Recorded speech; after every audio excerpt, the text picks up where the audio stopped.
Bendiciones abundantes para todos. Muy buenas noches, amada iglesia, hermanas y hermanos.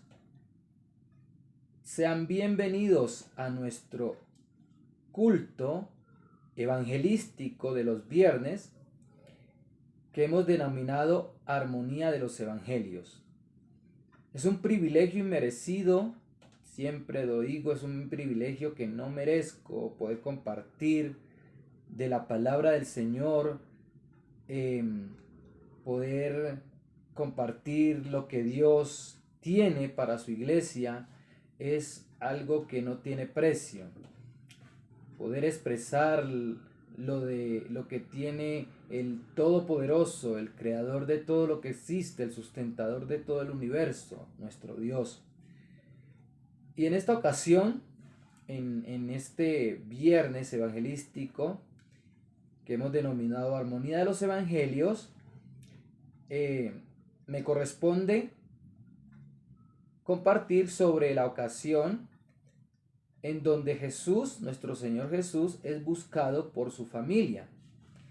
Y le he puesto como título La verdadera familia de Jesús. Este pasaje lo podemos encontrar en Mateo, en Marcos y en Lucas. Vamos a estar leyendo los tres evangelios, lo que dice. Entonces empezamos con el de Mateo. Mateo capítulo 12, del versículo 46 hasta el 50.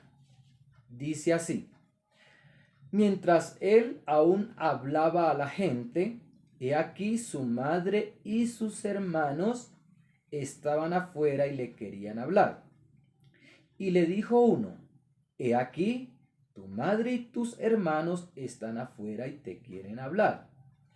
Respondiendo él al que le decía esto, dijo: ¿Quién es mi madre y quiénes son mis hermanos?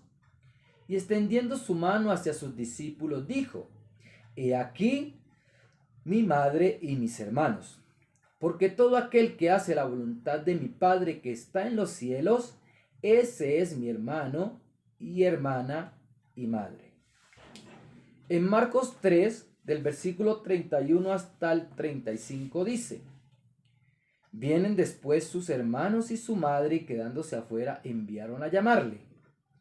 Y la gente que estaba sentada alrededor de él le dijo: Tu madre y tus hermanos están afuera y te buscan.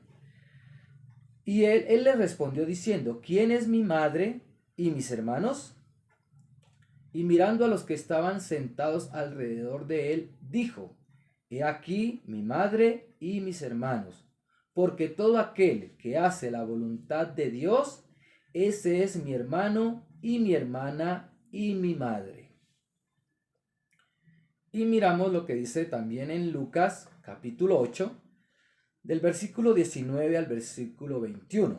Dice así la palabra del Señor: Entonces su madre y sus hermanos vinieron a él, pero no podían llegar hasta él por causa de la multitud.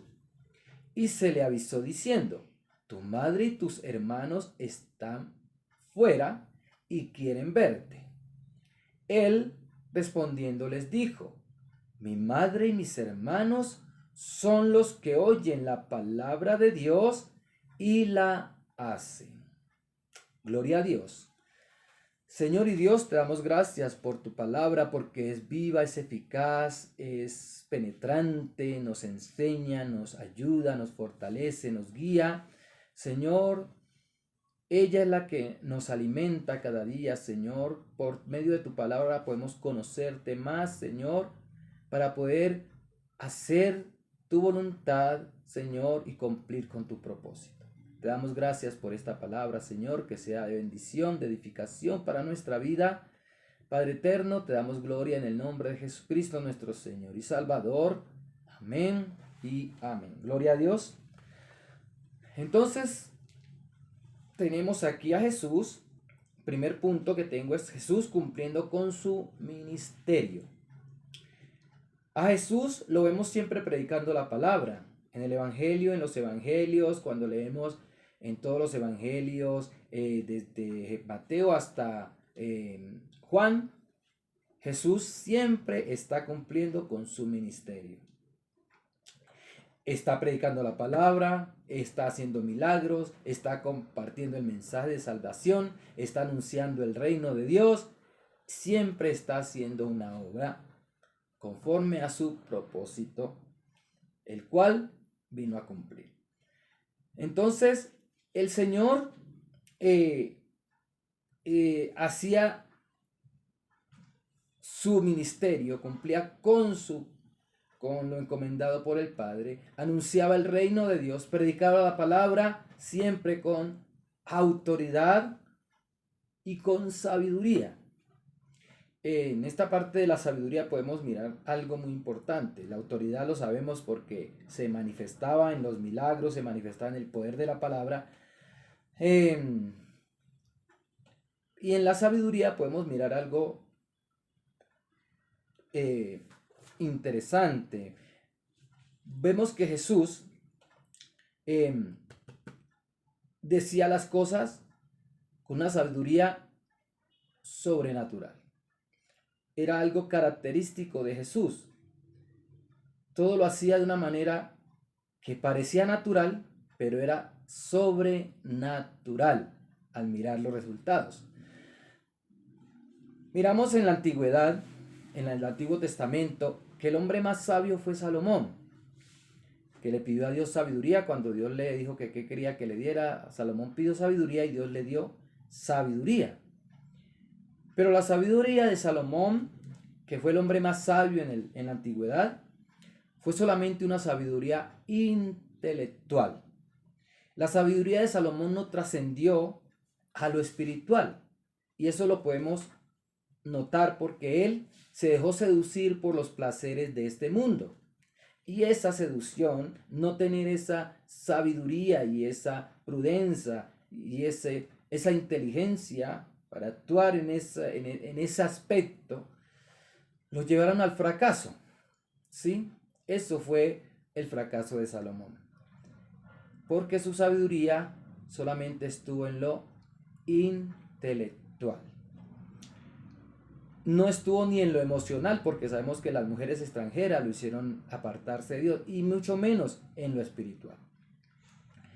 Entonces, miramos cómo la sabiduría de Jesús es superior a la sabiduría de cualquier ser humano que haya existido y que exista y que vaya a existir sobre esta tierra. Superior. La sabiduría de Jesús es y será siempre integral, tanto intelectual como emocional y como espiritual. En Mateo 12:42 dice la palabra: la reina del sur se levantará en juicio con esta generación y la condenará, porque ella vino de los fines de la tierra para oír la sabiduría de Salomón. Y he aquí más que Salomón en este lugar.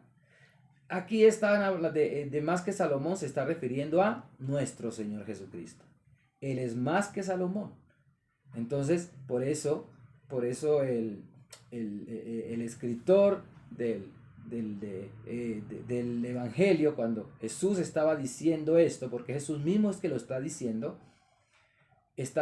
que al pueblo, que la misma reina de ese entonces se puede levantar en contra de la nación de Israel, porque ella vino a los confines de la tierra para escuchar la sabiduría de Salomón, y delante de ellos estaba el más sabio de los sabios, y lo estaban rechazando. Entonces Jesús le está diciendo esto. En Marcos 12:17 dice: respondiendo Jesús les dijo: dad al César lo que es de César, y a Dios lo que es de Dios, y se maravillaron de él. Aquí es la parte donde el momento donde Jesús vienen a preguntarle sobre si es lícito dar tributo a César, o si no le dan tributo, o si todo es para Dios, o en fin. Pero Jesús, con la sabiduría superior que tenía, les responde de esta manera. Eso ya conocemos el pasaje. Les responde de esta manera y se maravillaron de él. Los que venían a acusarle se quedaron con la boca callada y con los crespos hechos. Bueno, también miramos la sabiduría del Señor Jesús, que desde pequeño, él demostró su sabiduría.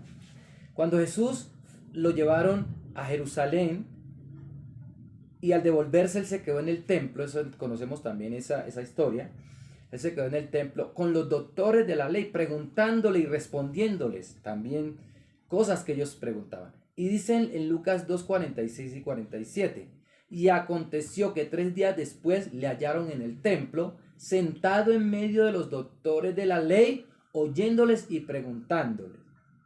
Y todos los que le oían, ¿sí ve? Todos los que le oían se maravillaban de su inteligencia y de sus respuestas. Es decir, Jesús no solamente preguntaba, sino que también respondía a los doctores de la ley, los que conocían la ley, los que sabían de todos los secretos, según ellos, de Dios, del Antiguo Testamento, ¿sí? Y dice que Jesús lo escuchaban, los que lo escuchaban se maravillaban de su inteligencia y de su respuesta, ¿sí? Entonces Jesús, miramos aquí que Jesús siempre estaba actuando en todo sentido, siempre con la unción del Espíritu Santo. Él tenía la llenura del Espíritu Santo. Él tenía la plenitud del Espíritu Santo. ¿Sí?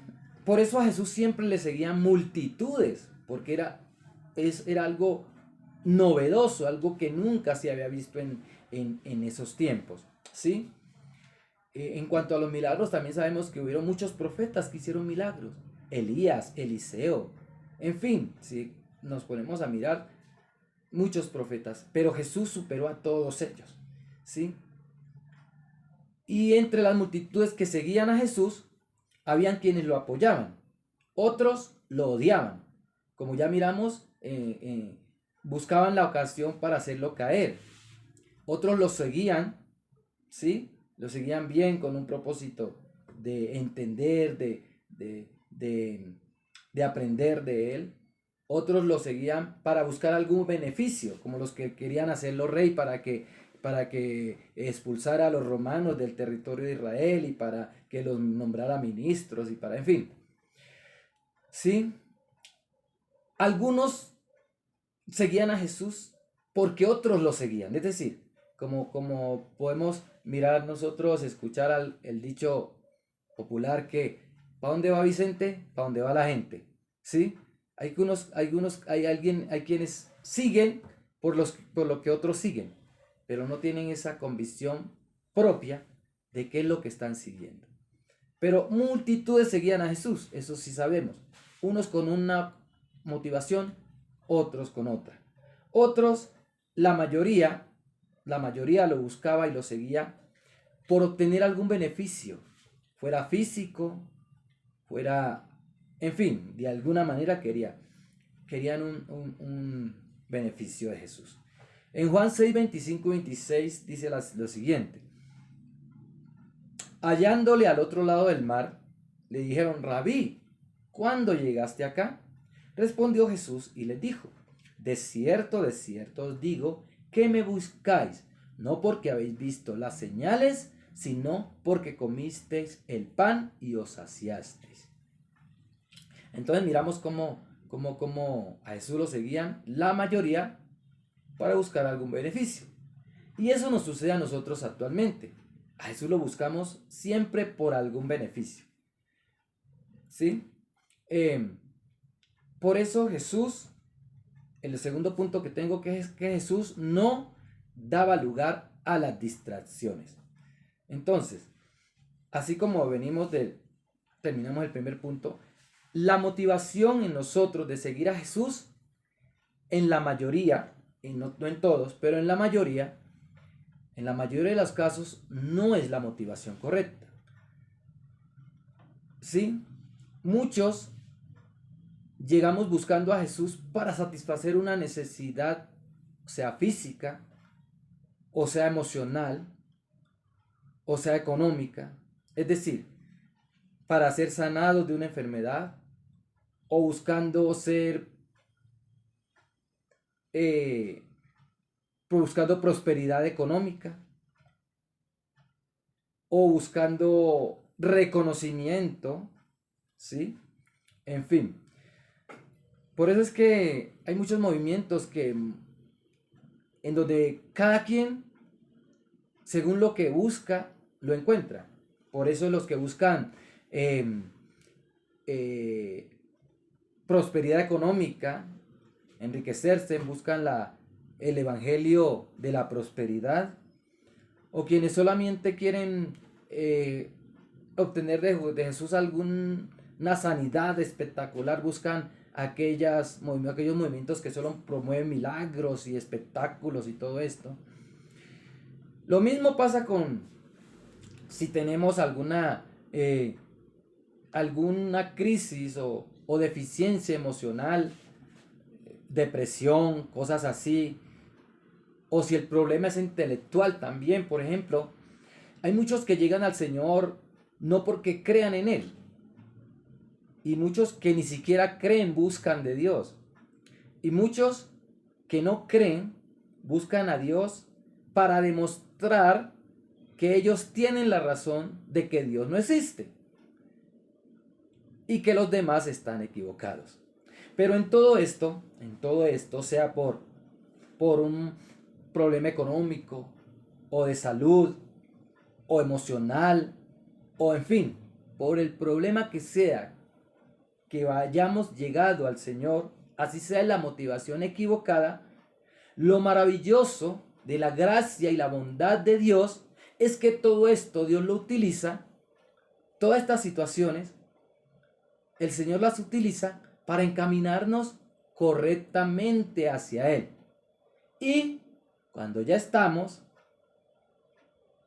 en el camino, Él corrige nuestros pasos para que andemos de la manera que es correcta en Él, para que le conozcamos quién es de verdad Él y no en la manera que nosotros pensábamos que era Él, que le sigamos con una correcta motivación. Entonces, por eso el Señor no se deja distraer con cosas. En su ministerio Jesús nunca se dejaba que lo distrajeran. Por ejemplo, como cuando vino un joven y le dijo: maestro, di a mi hermano que parta conmigo la herencia. Si el Señor le dice: pero oiga, ¿a usted quién le dijo que yo he venido para repartir herencias? Como repartidor, no, yo no vengo para eso. ¿Sí? O como cuando Jesús les dice a sus discípulos, les anuncia su muerte, que él tenía que padecer, que él tenía que morir, y Pedro le dice: no, venga, Señor, no, tenga compasión ten compasión de ti mismo, no, que en esto no te suceda. Le dice: no. Jesús le responde: apártate de mí, Satanás, inclusive, porque me eres tropiezo. Jesús no se dejaba distraer por nada. Él sabía exactamente cuál era su ministerio y a qué había venido y cómo debía cumplirlo. ¿Sí? Entonces, esta parte de donde Jesús le dice a Pedro que se aparte de él, lo podemos mirar en Mateo capítulo 16, versículo del 21 al 23. ¿Sí? Entonces, miremos que Jesús, y este es el otro punto, siempre daba sus enseñanzas de una manera contundente, una manera diferente, pero una manera precisa. ¿Sí?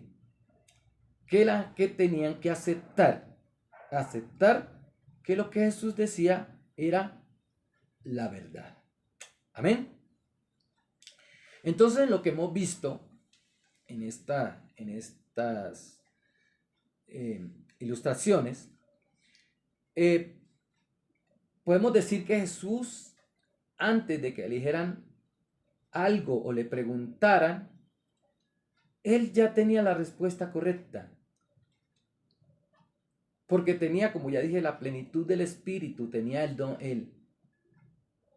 revelación, ciencia, sabiduría. Todo esto lo tenía Jesús. ¿Sí? Entonces, Jesús, aquí cuando llegan su madre y sus hermanos a buscarlo, cuando él da esta respuesta, algunos se extrañarían. ¿Cómo así? ¿Sí? Se extrañarían de esa respuesta, si es la madre y los hermanos que lo están buscando. Pero la respuesta que Jesús da es la respuesta correcta y acertada. ¿Sí?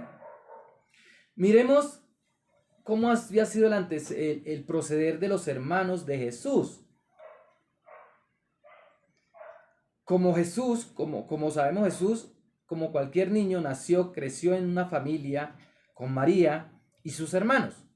¿Sí? Por eso, cuando Jesús comienza su ministerio y empieza a hacer milagros, imagino, o sea, que Jesús en la casa también hacía algo diferente a lo que hacían los hermanos. Por eso podemos ver a María cuando en las bodas de Cana, que es el primer milagro que se menciona de Jesús, cuando convirtió el agua en vino. Por eso María, cuando le dicen no hay vino, ella busca a Jesús y le dice a los demás, hagan todo lo que él dijere. Porque María sabía que Jesús lo podía hacer. No era algo que desconociera a María, no era algo que María diría, no, de pronto no va a hacer, o quién sabe qué va a hacer. No, María sabía exactamente que Jesús podía hacer algo y que lo iba a hacer, porque lo conocía. Entonces, por eso miramos los antecedentes de Jesús en su familia, con sus hermanos. Juan 7, del versículo 1 en adelante dice, después de estas cosas andaba Jesús en Galilea, o sea, Galilea es la región donde Jesús se crió, ¿sí? En Galilea. Pues no quería andar en Judea porque los judíos procuraban matarle. Sabemos que Juan el Bautista ya había muerto y procuraban matar a Jesús porque escuchaban que se hacían muchos milagros por parte de Jesús. Y estaba cerca la fiesta de los judíos, la de los tabernáculos. Y le dijeron, sus hermanos, sal de aquí y vete a Judea, para que también tus discípulos vean las obras que haces. Y mire lo que dice el versículo 4. Porque ninguno que procura darse a conocer hace algo en secreto. Si estas cosas haces, manifiéstate al mundo. Y mire la razón por lo que los hermanos le decían esto. En el versículo 5. Porque ni aun sus hermanos creían en él. Nosotros al leer la historia de Jesús y los evangelios podemos entender y podemos mirar que de verdad los hermanos de Jesús no creían en él. Después, cuando Jesús murió, sí podemos ver a Santiago, el que escribió en la epístola de Santiago, ¿sí? Jacobo, que fue parte de la iglesia, se le ve activamente, pero ya después que Jesús muere y resucita. Se le ve en la iglesia, pero antes no se le menciona ni siguiendo a Jesús como discípulo, ni andando con él, ¿sí? Entonces, cuando Jesús comenzó su ministerio, parece que la única que creía en él era su madre María, ¿sí? Se supone, o sea, es una suposición que que José ya había muerto. Pues a José no se menciona más en la historia de Jesús, después del episodio de los 12 años donde él se quedó en el templo. Sí se hace referencia a José en Mateo 13:55, donde nos dice que Jesús es hijo del carpintero. Y en Juan capítulo 3, versículo 42, dice que Jesús es hijo de José, pero no se vincula, no se muestra dentro de la historia de Jesús, como se puede mostrar a María, como se puede mostrar a los discípulos, ¿sí? Entonces aquí Jesús con esta respuesta que da a la multitud cuando le dicen tu madre y tus hermanos te buscan, podemos entender lo siguiente. que aunque los vínculos de sangre son importantes, los vínculos, sea mi hermano, mi hermana, los hijos de mi mamá, de mi papá, esos vínculos son bien importantes. Pero aquí miramos que Jesús nos muestra una importancia mayor en los vínculos espirituales. Una mayor importancia, ¿sí? Aquí podemos decir que para Dios son más de valor los vínculos espirituales que los naturales, hablándolo de esa manera. Como dice Pablo en 2 Corintios 5:16. En 2 Corintios 5:16 dice, de manera que nosotros de aquí en adelante a nadie conocemos según la carne. Y aún si a Cristo conocimos según la carne, ya no lo conocemos así. Claritico, ¿cierto? Es decir, que ya según la carne no conocemos a nadie sino en la forma espiritual. Lo más importante para nosotros ahora es el vínculo espiritual que tenemos, porque todo esto va a pasar, todo esto va a desaparecer y lo que va a quedar es lo espiritual. ¿Sí? Es lo que trasciende a la eternidad. ¿Sí? Lo espiritual. Gálatas 6:10 dice, así que según tengamos oportunidad, hagamos bien a todos, y mire lo que dice cuando termina el versículo, y mayormente a los de la familia de la fe, ¿sí ven? Mayormente a los de la familia de la fe. Entonces, en este episodio se confirma lo que dice en Juan 6:28. Juan 6:28 dice, entonces dijeron, ¿qué debemos hacer para poner en práctica las obras de Dios? O sea, esto le están preguntando a Jesús. ¿Qué debemos hacer para poner en práctica las obras de Dios? Y Jesús les responde y les dijo, esta es la obra de Dios, que creáis en el que Él ha enviado. Aquí tenemos la respuesta porque Jesús dice, mi madre y mis hermanos son los que escuchan la palabra y hacen la voluntad de mi Padre, porque sus hermanos no creían en Él.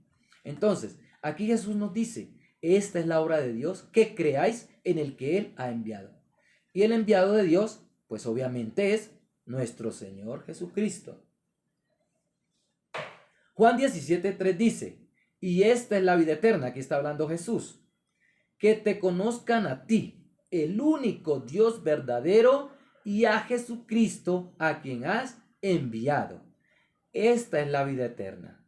Entonces, por eso hablamos de que el vínculo espiritual es algo que trasciende,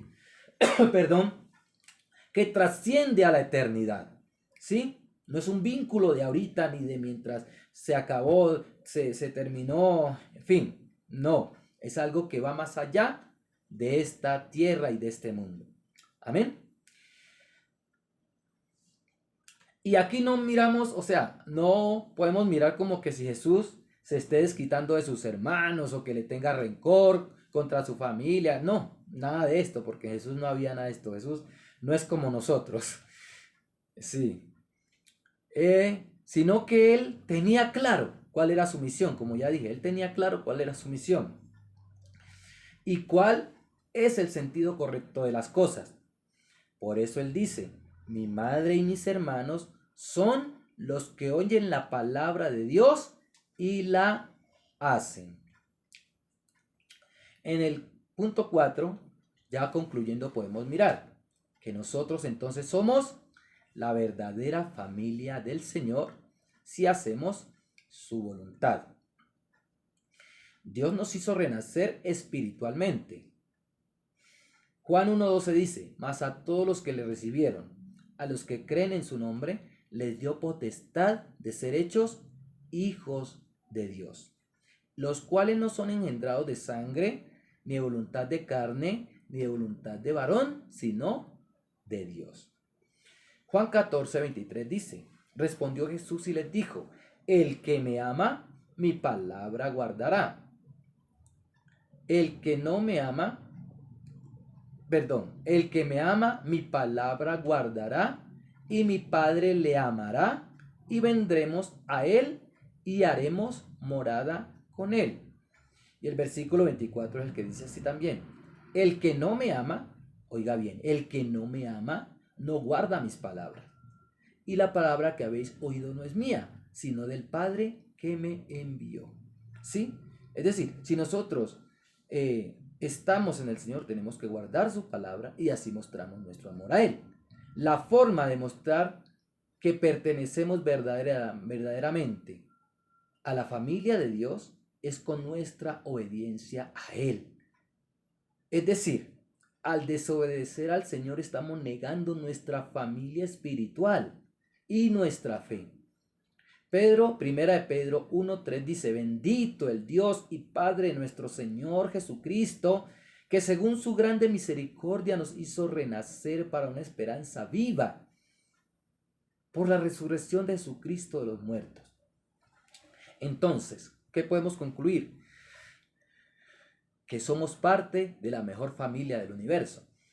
Somos parte de esa familia, de la familia del Creador. Somos parte de la familia de Dios. Salmo 27:10 dice: aunque mi padre y mi madre me dejaran, con todo el Señor me recogerá. Entonces en este punto debemos entender que no somos merecedores. No es que lo merezcamos. No somos merecedores de este privilegio tan grande. Fuimos adoptados por Dios. Y una de las cosas de la característica de la adopción es que el que es adoptado